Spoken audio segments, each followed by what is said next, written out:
First bifurcate ಮಾಡ್ಕೊಂತಾರೆ. Okay, ಎಲ್ಲ manual. ಎಲ್ಲ ಮ್ಯಾನ್ಯುಯಲ್ ಪ್ರೋಸೆಸ್ ಮೇಡಮ್ ಇದನ್ನ ಮಿಷಿನ್ ಅಲ್ಲಿ ಮಾಡಕ್ ಆಗಲ್ಲ? ಇಲ್ಲ ಇಲ್ಲ, ಇಷ್ಟೇ ಟೆಕ್ನಾಲಜಿ ಮುಂದುವರೆದ್ರು ಕೂಡ ಮ್ಯಾನ್ಯುಯಲ್ ಮೆಷಿನ್ ಅಲ್ಲಿ ಆಗೋದೇ ಇಲ್ಲ ಇದು. ಸೊ ಈ ಫಸ್ಟ್ ಲಾಗ್ ಅನ್ನ ಸಪರೇಟ್ ಮಾಡ್ಕೊಂಡು ಅದರದ್ದು ಹಾರ್ಟ್ ವುಡ್ ಗೆ ನಿಯರ್ ಬೈ ಅವರು ಡ್ರೆಸ್ಸಿಂಗ್ ಮಾಡ್ಕೋತಾರೆ. ಹಾರ್ಟ್ ವುಡ್ ಬ್ರೌನಿಶ್ ಪಾರ್ಟ್ ಇದೆ ಅಂಡ್ ಈ ವೈಟರ್ ಏನಿದೆ, ವೈಟರ್ ಪೋರ್ಷನ್ ಅದನ್ನೆಲ್ಲ ಅವರು ಡ್ರೆಸ್ ಮಾಡ್ಕೋಬೇಕು. ಸೊ ಡ್ರೆಸ್ ಮಾಡಿ ಆಗಿರುವಂತ ಲಾಟ್ ಇದು. ಅದೇ ಕಟ್ ಮಾಡ್ಬೇಕು, ಇದೆಲ್ಲ ಹೊರಗಡೆದೆಲ್ಲ ಆಗಿರುವಂತದ್ದು. ಓಕೆ, ಫೈನಲ್ ಇದು. ಓಕೆ, ಇದೆ ಡ್ರೆಸ್ಸಿಂಗ್ ನೋಡಿ ನಮ್ಮ ಶ್ರೀಗಂಧ ಹೇಗೆ ಡ್ರೆಸ್ಸಿಂಗ್ ಆಗಿದೆ ಅಂತ ಎಲ್ಲ ಹೇಳಿ. ಇದನ್ನ ಸ್ಪ್ಲಿಟ್ ಮಾಡಿ ಚಿಪ್ಸ್ ಮಾಡಿ ಪೌಡರ್ ಮಾಡಿ ಗಂಧದ ಎಣ್ಣೆ ಮ್ಯಾನುಫ್ಯಾಕ್ಚರ್ಗೆ ಯೂಸ್ ಮಾಡುವಂಥದ್ದು. ನಾನು ಆಗ್ಲೇ ಹೇಳ್ದಂಗೆ ಮಿಕ್ಸೆಡ್ ಚಿಪ್ಸ್ ಅನ್ನೋ ಒಂದು ಕ್ಲಾಸಿಫಿಕೇಶನ್ ಬರುತ್ತೆ. ಅದನ್ನ ಇಲ್ಲಿ ಸಪರೇಟ್ ಮಾಡ್ಕೋಬೇಕು. ಮಾಡ್ಕೊಂಡು ಫರ್ದರ್ ಅದನ್ನು ಆಯಿಲ್ ಡಿಸ್ಟಿಲೇಷನ್ಗೆ ಯೂಸ್ ಮಾಡುವಂಥದ್ದು. ಓಕೆ, ಅಂದ್ರೆ ಗಂಧದ ಯಾವ್ದು ವೇಸ್ಟ್ ಆಗಲ್ಲ. ಒಂದ್ ಚಕ್ಕೆನೂ ಕೂಡ ನೀವು ಗಂಧದ ಎಣ್ಣೆಗೆ ಸಿದ್ಧವಾಗಿದೆ. ಸಿದ್ಧವಾಗಿಂತರ ಇದು ಮಿಲ್ವಾ ಚಿಲ್ಟಾ ಅಂತ ಹೇಳ್ತೀವಿ ಇದು ಕ್ಲಾಸಿಫಿಕೇಶನ್. ಇದು ಸಿದ್ಧವಾಗಿದೆ. ಈಗ ಇದನ್ನ ಫರ್ದರ್ ನೀವು ಪೌಡರ್ ಮಾಡ್ಕೊಂಡು ಎಣ್ಣೆ ಉತ್ಪಾದನೆಗೆ ಯೂಸ್ ಮಾಡ್ಕೋಬಹುದು. ಇದೆಲ್ಲ ನಮ್ದು entire it is A manual process. ನಾವೇನು ಸ್ಟ್ಯಾಂಡಿಂಗ್ ಟ್ರೀಸ್ ತರ್ತೀವಲ್ಲ ಫಾರ್ಮರ್ಸ್ ಇಂದ, ಅದು ಈ ಪ್ಲೇಸ್ ಅಲ್ಲಿ ನಮ್ ಗೋಡೌನ್ ಅಲ್ಲಿ ಡಂಪ್ ಆಗಿರುತ್ತೆ. ವೈಟ್ ಚಿಪ್ಸ್ ಇದೆ, ಹಾರ್ಟ್ ವುಡ್ ಇದೆ. ಇದನ್ನ ನಾವು ಫರ್ದರ್ ಇದನ್ನ ಪೌಡರ್ ಮಾಡ್ಕೊಂಡು ಅಗರಬತ್ತಿ ಸ್ಟಿಕ್ಸ್ ಗೆ ಮ್ಯಾನುಫ್ಯಾಕ್ಚರ್ ಮಾಡ್ಲಿಕ್ಕೆ one of the raw material ಆಗಿ ಯೂಸ್ ಮಾಡಬಹುದು. ಆಕ್ಚುಲಿ ಅವ್ರು ನೋಡಿದ್ರೆ ಹೇಳ್ಬಿಡ್ತಾರೆ ಇದು ಬಗರ್ದಾದ ಕ್ಲಾಸು, ಇದು ಐನ್ ಚಿಲ್ಟಾ, ಇದು ಐನ್ ಬಗರು. ಡಿಸ್ಲೇಷನ್ ಸ್ಟಿಲ್ಸ್ 100 kg ಗಂಧದ ಎಣ್ಣೆ ತಯಾರು ಮಾಡ್ಬೇಕು ಅಂತ ಹೇಳಿದ್ರೆ ಎಷ್ಟು ಕೆಜಿ ಬೇಕಾಗುತ್ತೆ ಮೇಡಮ್ ಗಂಧದ ರಾ ಮೆಟೀರಿಯಲ್ಸ್? ಹಾಗಾದ್ರೆ ಅರೌಂಡ್ 19 ಕ್ಲಾಸಿಫಿಕೇಶನ್ಸ್ ಇದೆ. ರುಟೀನ್ ಆಗಿ ಒಂದು 20 years ಇಂದ ಮಾಡ್ತಾ ಇರೋಂತ work. Highly skilled labours.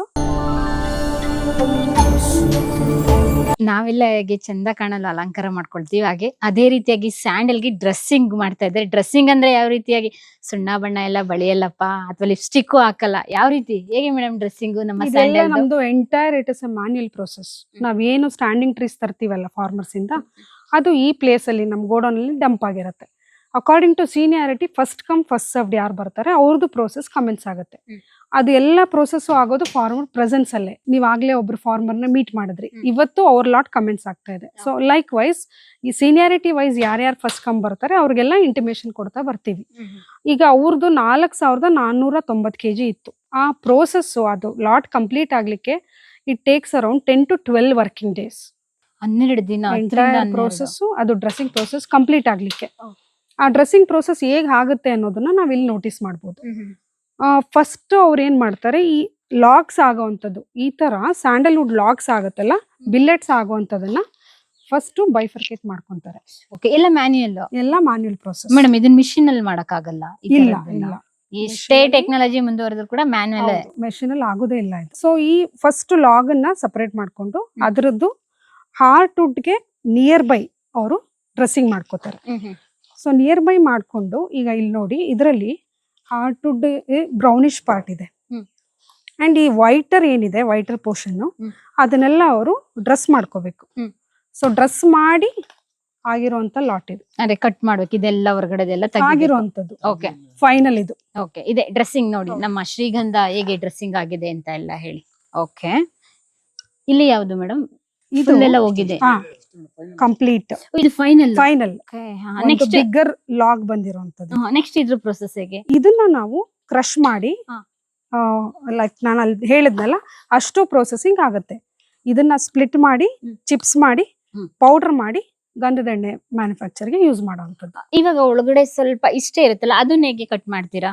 Same, ಅದಕ್ಕೂ ಸೇಮ್ ಪ್ರೊಸೀಜರ್.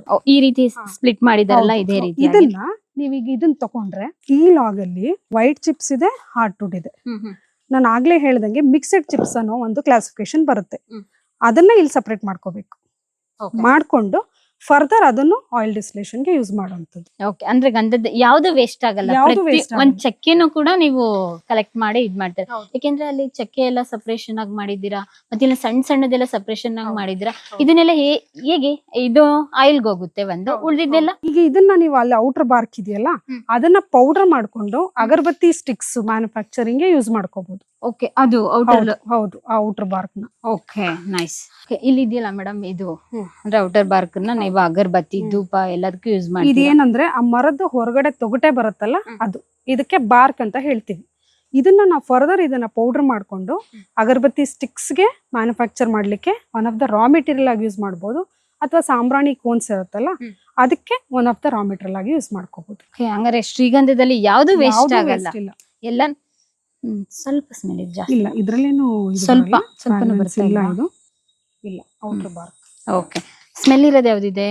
ಇದ್ರಲ್ಲಿದೆ ಬಿಲ್ವ ಕೊಡಿ. ಹಾ, ಇವಾಗ ಸ್ಮೆಲ್ ಗಂಧದ ಎಣ್ಣೆಗೆ ಸಿದ್ಧವಾಗಿದೆ. ಹೌದು, ಸಿದ್ಧವಾಗಿ ಅಂತಾರ. ಇದು ಮಿಲ್ವಾ ಚಿಲ್ಟಾ ಅಂತ ಹೇಳ್ತೀವಿ ಇದು ಕ್ಲಾಸಿಫಿಕೇಶನ್. ಓಕೆ, ಇದು ಸಿದ್ಧವಾಗಿದೆ. ಈಗ ಇದನ್ನ ಫರ್ದರ್ ನೀವು ಪೌಡರ್ ಮಾಡ್ಕೊಂಡು ಹ್ಮ್. ಎಣ್ಣೆ ಉತ್ಪಾದನೆಗೆ ಯೂಸ್ ಮಾಡ್ಕೋಬಹುದು. ಅಂದ್ರೆ ನಿರಂತರವಾಗಿ ಇಲ್ಲಿ ಕೆಲಸ ನಡೀತಾ ಹೌದು, ಇದು ಕಂಟಿನ್ಯೂಸ್ ಪ್ರೋಸೆಸ್. ಓಕೆ, ಒಟ್ಟಾರೆಯಾಗಿ ಎಷ್ಟು ಜನ ವರ್ಕ್ ಮಾಡ್ತಾರೆ madam? ನಮ್ಮಲ್ಲಿ ಈಗ ಅರೌಂಡ್ ಒಂದು 15 ಮೆಂಬರ್ಸ್ ಇದ್ದಾರೆ. 15 ಮೆಂಬರ್ಸ್, ಇವರೆಲ್ಲ ಸ್ಕಿಲ್ಡ್ ವರ್ಕರ್ಸ್. ರುಟೀನ್ ಆಗಿ ಒಂದು 20 ಇಯರ್ಸ್ ಇಂದ ಮಾಡ್ತಾ ಇರೋಂಥ work. Highly skilled labours. And entire process is A manual process. ಯಾಕೆಂದ್ರೆ ಕ್ಲಾಸಿಫಿಕೇಶನ್ ಮಾಡ್ಬೇಕಲ್ಲ, ಗೊತ್ತಾಗೋದಿಲ್ಲ. ಓ, ಅಂದ್ರೆ ಅವ್ರಿಗೆಲ್ಲ ಎಕ್ಸ್ಪೀರಿಯನ್ಸ್ ಇರುತ್ತಲ್ಲ. ಅವ್ರು ಆಕ್ಚುಲಿ ಅವ್ರು ನೋಡಿದ್ರೆ ಹೇಳ್ಬಿಡ್ತಾರೆ, ಇದು ಬಗರ್ದಾದ ಕ್ಲಾಸು, ಇದು ಐನ್ ಚಿಲ್ಟಾ, ಇದು ಐನ್ ಬಗರು. ಅಷ್ಟು ಫೆಮಿಲರೈಸ್ ಆಗಿರ್ತಾರೆ. ಏನೇನ್ ಹೆಸರು ಬರುತ್ತೆ ನೀವು ಹೇಳಿದಿಲ್ಲ, ಹೊಸ ಅರೌಂಡ್ 19 ಕ್ಲಾಸಿಫಿಕೇಶನ್ಸ್ ಇದೆ. ರೂಟ್ ಅಲ್ಲೇ ನಿಮ್ಗೆ 3 classification: root 1, root 2, root 3. Stem part ಗೆ ಬಗರ್ದಾದ್, ಅದರಲ್ಲೂ ಐನ್ ಬಗರ್. ಫೋಕಲ್ ಪಾರ್ಟ್ ಇದ್ರೆ ಜಜ್ ಪೋಕಲ್. ಸೊ ಅರೌಂಡ್ 19 ಕ್ಲಾಸಿಫಿಕೇಶನ್ಸ್ ಇದೆಯಲ್ಲ, they are all familiar with the classifications. ಇಲ್ಲೆಲ್ಲ ನೀವೆಲ್ಲ ಸ್ಟಾಕ್ ಮಾಡಿದಿರಲ್ಲ, ಇದನ್ನೆಲ್ಲ ಇವಾಗ ಕ್ಲಾಸಿಫಿಕೇಶನ್ ಮಾಡ್ಬೇಕು. ಹೌದು, ಈಗ ಇದೆಲ್ಲ ವೈಟ್ ಚಿಪ್ಸ್ ಲಾಟ್ ಇಲ್ಲಿ ಇದೆಯಲ್ಲ, ವೈಟ್ ಚಿಪ್ಸ್ ಲಾಟ್ ಕ್ಲಾಸಿಫಿಕೇಶನ್ ಮಾಡ್ಬೇಕಾಗಿರೋದು ನೀವು ಆ ಗೋಡನ್ ಅಲ್ಲಿ ನೋಡಿದ್ರಲ್ಲ, ಅದಷ್ಟು ಕ್ಲಾಸಿಫಿಕೇಶನ್ ಮಾಡ್ಬೇಕಾಗಿರೋದು. ಓಕೆ, ನಾವಿವಾಗ ಬಂದಿರೋದು, ನಮ್ಮನ್ನ ಕರ್ಕೊಂಡ್ ಬಂದಿರೋದು ನೀವು. ಹೌದು, ಈಗ ನಾನು ನಿಮಗೆ ಡಿಸ್ಲೇಷನ್ ಪ್ರೋಸೆಸ್ ಓವರ್ ವ್ಯೂ ಏನಿದೆ ಅಂತ ಹೇಳ್ತೀನಿ. ನಾನು ಆಗ್ಲೇ ಹೇಳ್ದಂಗೆ ಅಲ್ಲಿ ಸ್ಯಾಂಡಲ್ ಪೌಡರ್ ಜನರೇಟ್ ಆಗುತ್ತೆ. ಆ ಪೌಡರ್ನೆಲ್ಲ ನಾವು ಗನ್ನಿ ಬ್ಯಾಗ್ಸ್ಗೆ ಫಿಲ್ ಮಾಡಿ ಅಪ್ಸ್ಟೇರ್ಸ್ ತಗೊಂಡ್ಬರ್ತೀವಿ. ಈ ಸ್ಟ್ರಕ್ಚರ್ಸ್ನೆಲ್ಲ ನಾವು ಹೇಳೋದು ಸ್ಟಿಲ್ಸ್ ಅಂತ, ಡಿಸ್ಲೇಷನ್ ಸ್ಟಿಲ್ಸ್. ಸೊ ಈ ಸ್ಟಿಲ್ಸ್ಗೆ ನಾವು ಪೌಡರ್ನ ಮೇಲಿಂದ ಪೋರ್ ಮಾಡ್ತೀವಿ. ಇದರಲ್ಲಿ ಮ್ಯಾನ್ಯುಯಲ್ ಪ್ಲೇಟ್ಸ್ ಇದೆ, we can open and also close. So upstairs ಇಂದ ಪೌಡರ್ ಫಿಲ್ ಆಗುತ್ತೆ. And through boiler steam line, steam is passed to the powder. So powder boil ಆಗುತ್ತೆ, sandal powder. When the powder is boiled, oil will be liberated. ಇದಕ್ಕೇನು water ಆತರ ಏನು? Water ಇದೆ. Water like back side ನಾವು ಕಂಡೆನ್ಸರ್ಸ್ ಅಂತ structures ಇದೆ. ಆ condensers through tubes surrounding water ಇರುತ್ತೆ. ಸೊ ನಾವ್ ಯಾವಾಗ ಇಲ್ಲಿ powder is made to boil and this oil liberated will be collected with the vapours of water. ಅಂದ್ರೆ ಆಯಿಲ್ ಮೇಕಿಂಗ್ ಇಷ್ಟೆಲ್ಲ ಪ್ರೊಸೆಸಿಂಗ್ ನಡೀತೆ. ಎಷ್ಟಿದೆ ಮೇಡಮ್ ಇದು? ಇದು ನಮ್ಮಲ್ಲಿ 8 ಸ್ಟಿಲ್ಸ್ ಇದೆ. ಅಟ್ ಎ ಟೈಮ್ ನಾವು 5 ಸ್ಟಿಲ್ಸ್ ನ ರೆಗ್ಯುಲರ್ ಸ್ಟಿಲ್ಸ್ ಆಗಿ ಯೂಸ್ ಮಾಡ್ತೀವಿ. ಉಳಿದ 3 ಸ್ಟಿಲ್ಸ್ ಸ್ಟ್ಯಾಂಡ್ ಬೈ. ಇವಾಗ 1 kg ಗಂಧದ ಎಣ್ಣೆ ತಯಾರು ಮಾಡ್ಬೇಕಂತ ಹೇಳಿದ್ರೆ ಎಷ್ಟು ಕೆಜಿ ಮರ ಬೇಕಾಗುತ್ತೆ? ಅದು ನಾವು ಆಕ್ಚುಲಿ 1 kgಗೆ ಅಂದ್ರೆ depends on the quantity of wood. ಈಗ ಫಾರ್ ಎಕ್ಸಾಂಪಲ್ ನಾವು 2000 kg, ಇದರದ್ದು distillation stills capacity 2000 kg. For example ನಾವು ಈ 2000 kg ವುಡ್ ಪೌಡರ್ ಇಲ್ಲಿ ಬಾಯ್ಲಿಂಗ್ ಇಟ್ರೆ, if it is a root class, around 15 days of running ಇರುತ್ತೆ. 15 days to complete to extract out the entire yield. ಅಂದ್ರೆ ಒಂದ್ ದಿನಕ್ಕಾಗಲ್ಲ ಇದು. ಓ ಮೈ ಗಾಡ್, 15 ದಿನ. It is a continuous process. ಆ 15 days ಅಲ್ಲಿ we have to extract the oil in 2 shifts. ಇಲ್ಲಿಂದ ಬರುತ್ತಲ್ಲ ಆಯಿಲ್ ನ, we use to collect it on the back side. Collecting pots ಇದೆ, ಅದರಲ್ಲಿ ಮ್ಯಾನ್ಯುಯಲ್ ಸಪರೇಷನ್ ಆಗಿ collect ಮಾಡ್ಕೊಳ್ಳೋಂಥದ್ದು. ಇವಾಗ ನಾವು ಕಡಲೆಕಾಯಿ ಎಣ್ಣೆ ಮತ್ತೆ ತೆಂಗಿನ ಎಣ್ಣೆ ಎಲ್ಲ ತೆಗಿತೀವಲ್ಲ, ಅದು ಒಂದಿಂದಲೇ ಆಗ್ಬಿಡುತ್ತೆ. ಬಟ್ ನೀವು ನೋಡಿದ್ರೆ 15 ದಿನ ಅಂತ ಹೇಳ್ತಾ ಇದ್ದೀರಲ್ಲ. Collect out all the yield, complete yield ನೀವು ಎಕ್ಸ್ಟ್ರಾಕ್ಟ್ ಮಾಡ್ಲಿಕ್ಕೆ ಆ ವುಡ್ ಇಂದ. So 15 days. ವೇರಸ್ ನೀವು ಆ ಮಿಲ್ವ ಚಿಲ್ಟಾ ನೋಡಿದ್ರಲ್ಲ ಕ್ಲಾಸಿಫಿಕೇಶನ್, ಅದರಲ್ಲಿ ಈಲ್ಡ್ ಪರ್ಸೆಂಟೇಜ್ ಕಡಿಮೆ. It takes around 7 to 8 days. Minimum 7 ರಿಂದ 8 ದಿನದಲ್ಲಿ ಬಂದ್ಬಿಡುತ್ತೆ ಆಯಿಲ್. ಒಂದು ಗಂಧದ ಅಂದ್ರೆ 1 kg ಗಂಧದ ಎಣ್ಣೆಗೆ ಎಷ್ಟು ಬೇಕಾಗುತ್ತೆ ಅಂತ ನಾನು ಕೇಳಿದೆ. ಎಷ್ಟು ಕೆಜಿ? ಅದೇ ನಾನು ಹೇಳ್ದಂಗೆ ನಿಮ್ಗೆ ಈಲ್ಡ್ ಪರ್ಸೆಂಟೇಜ್ ರೂಟ್ ಕ್ಲಾಸ್ ಆದ್ರೆ 4 to 5%. ವೇರಸ್ ನೀವು ಮಿಲ್ವ ಚಿಲ್ಟಾಗ್ ಬಂದ್ರೆ 2 to 2.5%. ಹಾಗಾದ್ರೆ ಫಾರ್ ಎಕ್ಸಾಂಪಲ್ 100 kg ಗಂಧದ ಎಣ್ಣೆ ತಯಾರು ಮಾಡ್ಬೇಕು ಅಂತ ಹೇಳಿದ್ರೆ ಎಷ್ಟು ಕೆಜಿ ಬೇಕಾಗುತ್ತೆ ಮೇಡಮ್ ಗಂಧದ ರಾ ಮೆಟೀರಿಯಲ್ಸ್? ಹಾಗಾದ್ರೆ ಟನ್ನು ನೀವು ಇಮ್ಯಾಜಿನ್ ಮಾಡ್ಕೋಬಹುದು. ಪರ್ಸೆಂಟೇಜ್ ಮೀನ್ಸ್ ಅದ್ರಲ್ಲಿ ನೀವು ಕ್ಯಾಲ್ಕುಲೇಟ್ ಮಾಡ್ಕೊಂಡ್ರೆ ಗೊತ್ತಾಗುತ್ತೆ. ತುಂಬಾ ಲಾಂಗ್ ಪ್ರೋಸೆಸ್. ಹಾಗಾದ್ರೆ ನಾವ್ ಇವಾಗ ರೈತರು ಅನ್ಕೊಂಡಿರ್ತಾರೆ ನಾವ್ ಇಷ್ಟು ಕೆಜಿಗೆ ಗಂಧ ಮಾರದು ಅಂದ್ರು ಕೂಡ, ನೀವು ಇಲ್ಲಿ ಗಂಧದ ಎಣ್ಣೆ ತಯಾರು ಮಾಡ್ಬೇಕು ಅಂತ ಹೇಳಿದ್ರು ಕೂಡ ಒಂದ್ 3% ಅಷ್ಟೇ ನಿಮ್ಗೆ ಸಿಗೋದು. 100 ಅಲ್ಲಿ 3% ನಿಮ್ಗೆ ಎಣ್ಣೆ ಸಿಗುತ್ತೆ. 100% ನೀವು ರಾ ಮೆಟೀರಿಯಲ್ಸ್ ಗಂಧ ಹಾಕಿದ್ರೆ 3% ಅಷ್ಟು ಪ್ರೊಸೆಸ್ ಇರುತ್ತೆ. ಅದ್ರಲ್ಲೂ 15 ದಿನ ತಗೊಳುತ್ತೆ ಅಂತ ಹೇಳ್ತಿದ್ರೆ ನೆಕ್ಸ್ಟ್ ಪ್ರೊಸೆಸ್ ನೋಡ್ಬೋದಾ? ಹೇಳಿದ್ನಲ್ಲ, ಈ ಸ್ಟ್ರಕ್ಚರ್ಸ್ ಏನ್ ಹೇಳ್ತೀವಲ್ಲ vertical structures, these are condensers. So ಅದೇನು ನಾವು ಪೌಡರ್ ಬಾಯ್ಲ್ ಮಾಡಿದಾಗ ಆಯಿಲ್ ಲಿಬರೇಟ್ ಆಗುತ್ತಲ್ಲ, that will be collected in the collecting pots. ಇಲ್ಲಿ ಮೈನ್ ಔಟ್ಪುಟ್ ಇಲ್ಲಿ. ಹೌದು ಔಟ್ಪುಟ್ ಇಲ್ಲಿ. But in the collecting pots, water will be there. So whatever the oil liberated there, it will float on the surface of the water. ಅಂದ್ರೆ ನೀರಲ್ಲಿ separate ಆಗಿ ಎಣ್ಣೆ ತೇಲುತ್ತೆ. ಹೌದು, ತೇಲ್ತಾ ಇರುತ್ತೆ. Because viscosity of oil is more than that of water. So it floats on the surface.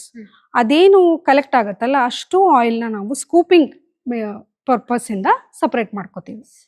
It will be collected and it will be handed over to stores. ಅಂದ್ರೆ ಇದ್ರಲ್ಲೇ ಬಿಡಲ್ಲ, ಒನ್ ಟೈಮ್ ಗೆ ಇಷ್ಟ ಆಗುತ್ತೆ ಅಂತ ಏನ್ ಬಿಡಲ್ಲ. 2 shifts ಅಲ್ಲಿ ಆಗುತ್ತೆ, morning shift and also in the evening shift. ಹಾಗಾದ್ರೆ ಒಂದಿನಕ್ಕೆ ಎಷ್ಟು ಎಣ್ಣೆ ತೆಗಿತೀರಾ madam? It depends on the distillation process, commencement or ending.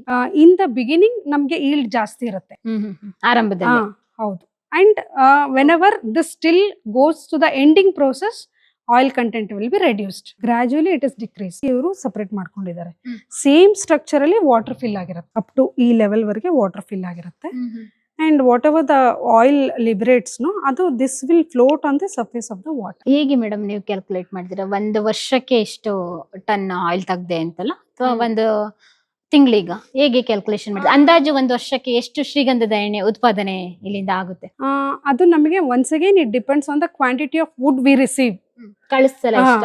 ಕಳೆದ ವರ್ಷದಲ್ಲಿ ನಮ್ಗೆ ಹತ್ತತ್ರ ಒಂದು 2,000-2,500 kg ಅಪ್ರಾಕ್ಸಿಮೇಟ್ಲಿ 2,500 kg ಆಯಿಲ್ ನಾವು ತೆಗ್ದಿದ್ದೀವಿ. ಈ ಸಲ ಎಷ್ಟು ಟಾರ್ಗೆಟ್? ಈ ಸಲ ಈಗ ಈ ಪ್ರೋಸೆಸ್ಸು ಕಂಪ್ಲೀಟ್ ಆಗ್ಬೇಕು. ನಾವೇನೀಗ ಫೋರ್ಕಾಸ್ಟ್ ಮಾಡ್ತಾ ಇದೀವಲ್ಲ, ಈ ಕ್ರಶಿಂಗ್ ಆಗಿ ಈಗ ಏನೇನ್ ತರ್ತಾ ಇದೀವಲ್ಲ ವುಡ್, ಅದಷ್ಟು ಕಂಪ್ಲೀಟ್ ಆಗಿ ಕ್ರಶಿಂಗ್ ಆದ್ರೆ we can work out the total oil produce. Okay, ಅಂದ್ರೆ ಶ್ರೀಗಂಧದ ಎಣ್ಣೆನೆ ಪ್ರಮುಖವಾಗಿ ಶ್ರೀಗಂಧದ ಸೋಪ್ಗೆ ಬೇಕಾಗುತ್ತೆ. ಇವಾಗ ಎಣ್ಣೆ ಇಲ್ದಲೆ ಸೋಪ್ ಸಾಧ್ಯನೇ ಇಲ್ಲ. ಏನು ಮೇಡಮ್, ಶಾರ್ಟೇಜ್ ಆಗ್ತಾ ಇದೆ ಅಥವಾ ಇವಾಗ ಹೇಗೆ ಏನು? ನಮ್ಗೆ ಮುಂಚಿನ ತರ ನಿಮ್ಗೆ ಗೊತ್ತು, ಶ್ರೀಗಂಧದ ನಾಡು ಅಂತಾನೆ ನಾವು ಕರ್ನಾಟಕನ ಹೇಳ್ತಾ ಇದ್ವಿ. ಬಟ್ ಈಗ ನಮಗೆ scarcity of the raw material. ಮುಂಚೆ ಅಬಂಡೆಂಟ್ ಆಗಿತ್ತು ಮೆಟೀರಿಯಲ್, ಈಗ ನಾವು ನಾವೇ ಪರ್ಚೇಸ್ ಮಾಡ್ತಾ ಇದೀವಿ. ಹೊರಗಡೆಯಿಂದ ಇಂಟರ್ಸ್ಟೇಟ್ ಇಂದ ತಗೋತಾ ಇದೀವಿ, ಗವರ್ನಮೆಂಟ್ ಡಿಪೋಟ್ಸ್ ಇಂದ ತಗೋತಾ ಇದೀವಿ. ಸೊ ನಮಗೆ ರಾ ಮೆಟೀರಿಯಲ್ ಸ್ಕೇರ್ಸಿಟಿ ಇದೆ. ಸೊ ಇದು ಕಲೆಕ್ಟಿಂಗ್ ಪಾಟ್ ಸ್ಟ್ರಕ್ಚರ್ ನೀವು ನೋಡ್ಬೋದು. ಈ ಲೆವೆಲ್ ವರೆಗೆ ವಾಟರ್ ಇರುತ್ತೆ. ಅದೇನು ಆಯಿಲ್ ಲಿಬರೇಟ್ ಆಗುತ್ತಲ್ಲ, that will be collected in the collecting pot. So since oil viscosity is more, it flows on the surface. ಅದು ಗೋಲ್ಡನ್ ಯೆಲ್ಲೋ ಲೇಯರ್ ಇರುತ್ತೆ in colour, and it will be scooped out. Scoop ಮಾಡಿ ನಾವು collect ಮಾಡಿ, ಇದೇನು output ಇರುತ್ತಲ್ಲ, ಇದರಿಂದ ನಾವೇನು ತೆಗಿತೀವಿ ಎಣ್ಣೆ, ಅದನ್ನ ಕ್ರೂಡ್ ಸ್ಯಾಂಡಲ್ವುಡ್ ಆಯಿಲ್ ಅಂತ ಹೇಳ್ತೀವಿ. Further it requires purification. So ಇದರಲ್ಲಿ ಇನ್ನೂ ಮಾಯಿಶ್ಚರ್ ಕಂಟೆಂಟ್ ಇರುತ್ತೆ, ವಾಟರ್ ಕಂಟೆಂಟ್ ಇರುತ್ತೆ. ವಾಟರ್ ಕಂಟೆಂಟು ರೆಸಿಡ್ಯೂಸ್ ಎಲ್ಲ ಇರುತ್ತೆ. ಫರ್ದರ್ ಪ್ಯೂರಿಫೈ ಮಾಡಿ ಫೈನಲ್ ಪ್ರಾಡಕ್ಟ್ನ ನಾವು ತಗೊಳ್ಳೋಂಥದ್ದು. So output of this is called crude oil.